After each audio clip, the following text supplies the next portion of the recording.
Assalamualaikum warahmatullahi wabarakatuh. Saya Intan Permata, NPM 211230067. Pada kesempatan ini saya akan membahas dua hal penting. Yang pertama, bagaimana pembagian resiko dalam Incoterm 2020 khususnya untuk FOB dan CIF melalui studi kasus ekspor palm kernel expeller dalam Jakarta ke Yokohama. Kemudian yang kedua, saya akan menjelaskan bagaimana tiga instrumen, yaitu tarif, evaluasi pabeanan, dan rules of origin, berkaitan langsung dengan pemanfaatan FTA. Tujuan saya adalah menunjukkan bagaimana pemahaman yang benar dapat memberikan keuntungan yang optimal bagi eksportir, importir, dan juga negara. Pada kasus ini, PT Jadi Berkah akan mengekspor 1.500 ton palm kernel expeller dari pelabuhan Tanjung Priok ke Yokohama, Jepang. Pembeli meminta dua jenis penawaran, yaitu dengan skema FOB Tanjung Priok dan CIF Yokohama. Masalah muncul karena terjadi dua insiden. Yang pertama, kapal yang seharusnya digunakan terlambat tiba selama 2 hari. Kemudian yang kedua yaitu kerusakan muatan sebesar 5%, dan ini terjadi di pelabuhan muat sebelum barang dinaikkan ke kapal. Kedua insiden inilah yang nantinya menentukan siapa pihak yang menanggung resiko tergantung skema Incoterm yang digunakan. Sebelum masuk ke analisis kasus, kita perlu memahami dahulu prinsip dasar Incoterm 2020 tentang resiko. Pada kedua Incoterm, FOB maupun CIF, titik perpindahan resiko hanya terjadi ketika barang sudah berada on board pada kapal di pelabuhan muat. Nah, banyak yang sering salah paham bahwa CIF membuat resiko pindah lebih awal atau lebih lambat.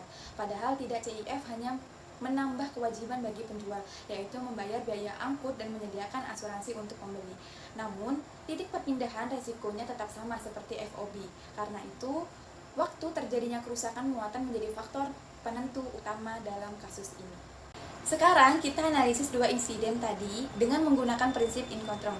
Pertama, kerusakan muatan 5% terjadi ketika barang masih berada di pelabuhan muat dan belum naik ke kapal. Artinya barang masih berada dalam tanggung jawab penjual. Karena itu, baik pada skema FOB maupun CIF, pihak yang menanggung resiko kerusakan ini adalah penjual, yaitu PT Jadi Berkah. Mengapa begitu? Karena resiko baru pindah setelah barang on board, dan pada kasus ini kerusakan terjadi sebelum itu.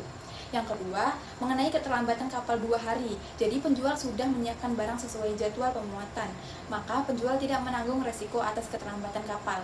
Pada FOB, pembeli yang memilih dan menyediakan kapal, sehingga resiko terkait kapal berada pada pihak pembeli. Pada CIF, walaupun penjual yang mengatur kapal dan menanggung biaya angkut, selama barang belum on board, resiko tetap belum berpindah. Keterlambatan kapal bukan kesalahan penjual selama dia sudah siap memuat tepat waktu. Jadi, secara keseluruhan, kerusakan muatan sebelum on board resiko penjual, sedangkan keterlambatan kapal resiko bukan pada penjual, tetapi pada kondisi pengaturan kapal sesuai Incoterm. Selanjutnya, ada 3 instrumen dasar kepabeanan yang wajib dipahami eksportir dan importir dalam kegiatan perdagangan internasional. Yang pertama adalah tarif, yaitu besaran biaya masuk yang dibayarkan ketika barang masuk ke suatu negara. Yang kedua adalah valuasi pabean, atau bagaimana menentukan nilai dasar barang untuk menghitung biaya masuk. Yang ketiga adalah Rules of Origin atau ROO, yaitu aturan yang menentukan apakah suatu barang memenuhi syarat asal barang itu mendapatkan tarif preferensi. Ketiga, instrumen ini sangat berkaitan dengan FTA jika eksportir memahami ROO dan dapat memastikan produknya memenuhi syarat asal barang, maka pembeli di negara tujuan bisa mendapatkan biaya masuk sebesar 0% atau tarif preferensi tertentu. Untuk membuat harga produk menjadi jauh lebih kompetitif, importir di negara tujuan mendapatkan harga yang lebih murah. Sementara negara Indonesia sendiri mendapatkan manfaat lewat peningkatan volume ekspor, investasi, dan aktivitas perdagangannya. Dengan kata lain, pemahaman instrumen kepabeanan ini bukan hanya teknis, tetapi langsung berpengaruh pada daya saing dan keuntungan perdagangan.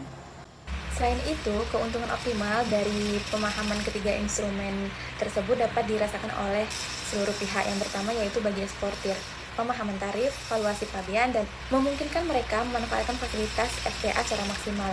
Ketika produk memenuhi ROO, maka tarif impor di negara tujuan dapat turun drastis, bukan menjadi 0%. Hal ini membuat harga produk Indonesia jauh lebih kompetitif jika dibandingkan dengan negara lain yang tidak memiliki perjanjian perdagangan.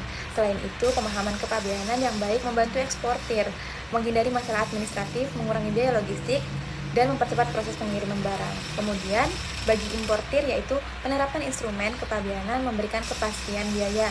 Importir dapat menghemat biaya impor melalui tarif preferensi FTA Selama barang memenuhi syarat asal barang, mereka juga dapat menghindari risiko denda, biaya tambahan, dan keterlambatan karena prosedur kepabeanan dipahami dan dijalankan dengan benar. Sementara itu, bagi negara, pemanfaatan instrumen kepabeanan dan FTA akan mendorong peningkatan ekspor, memperkuat neraca perdagangan, dan penambahan devisa negara.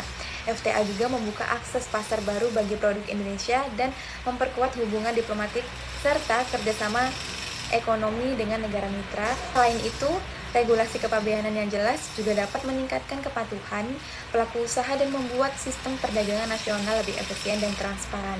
Dengan demikian, ketiga instrumen kepabeanan ini tidak hanya menjadi aturan teknis, tetapi memberikan manfaat strategis yang langsung berpengaruh terhadap daya saing nasional dan pertumbuhan ekonomi. Sekian presentasi dari saya. Wassalamualaikum warahmatullahi wabarakatuh.